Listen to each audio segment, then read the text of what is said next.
Hello, I'm Graham Stewart. I'm Kilnbridge's Project Director and I am responsible for the delivery of these magnificent structures. You see here in the background are 6 heads.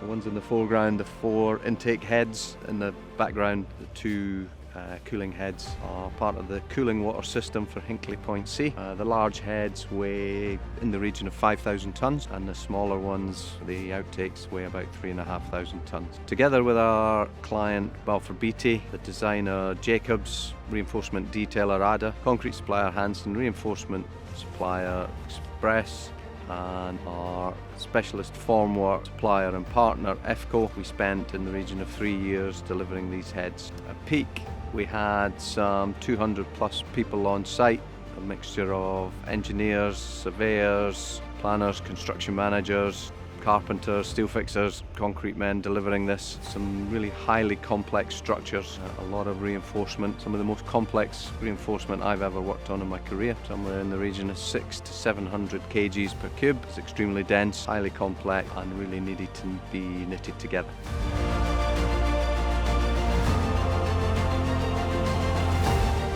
I'm Michael Tiffany. I'm Kilnbridge Construction Manager, looking after these Class 1 nuclear structures. The build itself was difficult. We worked through a pandemic, which left a lot of strain and a lot of other pressures on the workforce themselves. A lot of workforce from abroad didn't get home to their families because of the pandemic. So the whole job here became very family net project. So we created a lot of good bonds. We held a lot of events. We supported the local community, the local food banks here in Avonmouth.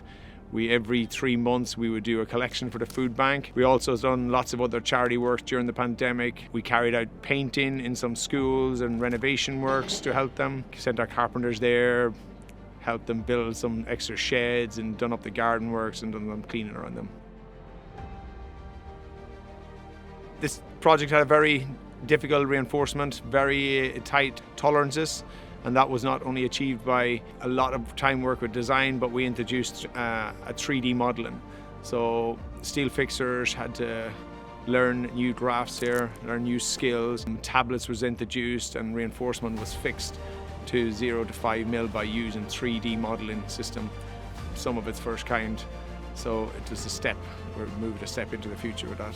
So in the background, over my shoulder is what you see is one of the intake heads, and these will be taken to the Bristol Channel and dropped and lowered on top of the tunnels. From there, the water travels down in through the cooling system, down through the tunnel and in. And you will see the copper nickel bars and baffle plates on the tops.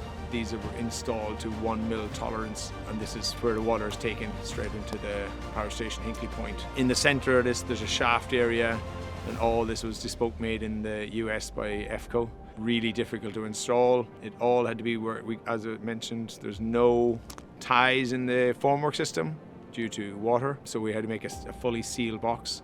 And doing this, we had to create a formwork that could work in tension and in compression as well at the same time. And this was only done by having some of the best workforce in the UK at the time.